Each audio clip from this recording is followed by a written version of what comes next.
Сәлеметсіздер ме оқушылар? 4-ші сынып жаратылыстану сабағы. Адам бөлімі. 17-ші сабақ.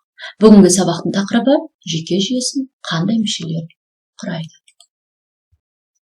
Бұл сабақта сен адамның жүйке жүйесі мүшелерімен танысасың.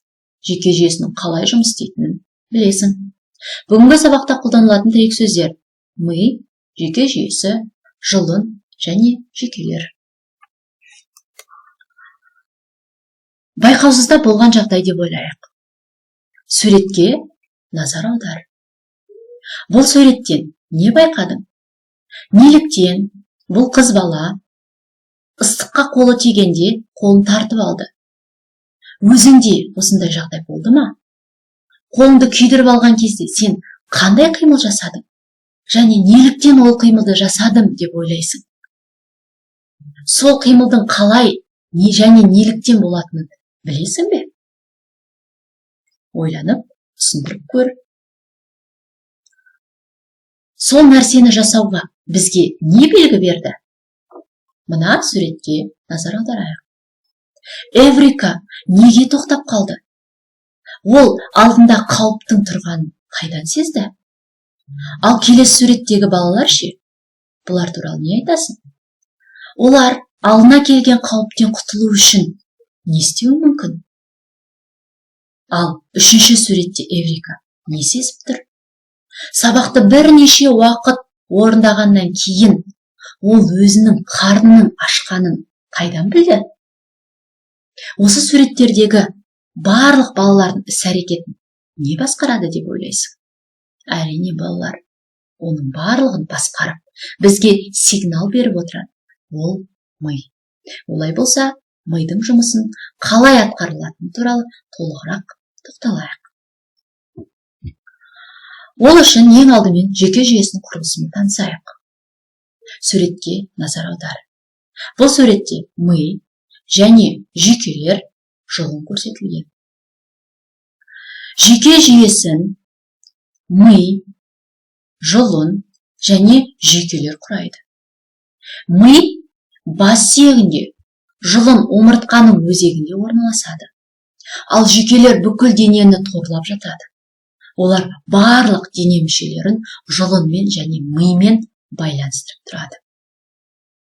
Адамның жүйке жүйесі ағзаның барлық мүшелерінің қызметін реттейді және олардың бір-бірімен үйлесімді жұмыс істеуін басқарады. Жүректің соғуы, аяқ-қол сүйектерінің қозғалысқа келуі, астың қорытылуы, тыныс алу сияқты әрекеттердің барлығы жүйке жүйесінің қатысуымен жүреді. Яғни сен осы жүйелердің жұмыс жасауы арқылы біз кез келген әрекетімізді, яғни іс-әрекетімізді жасайды екенбіз. Адам сыртқы орта әсерлеріне жауап қайтаруын да жүйке жүйесі қамтамасыз етеді. Мысалы, ыстық заттан қолды тартып алу, қауіпті сезіп қорғану әрекеттерін жүйке жүйесі орындайды. Айталық, ыстық затқа қол тигенде саусақ ұшындағы жүйкелер жұлынға, жұлын миға хабар береді.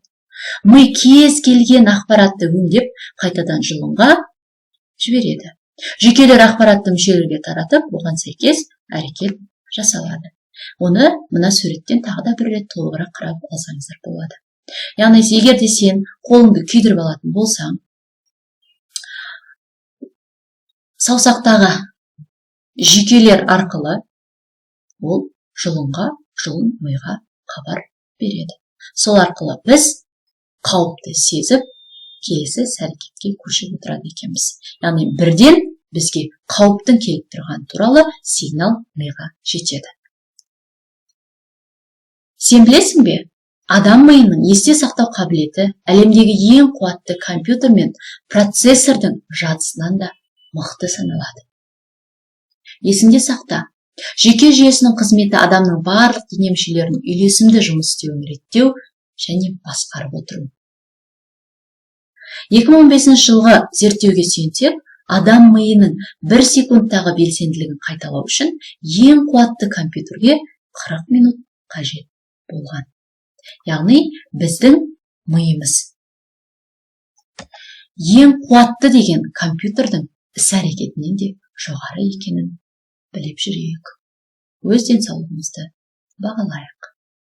Бұл сабақта сен адамның жүйке жүйесі мүшелерімен таныстың. Жүйке жүйесінің қалай жұмыс істейтінін білдің. Келесі кездескенше сау болыңыздар.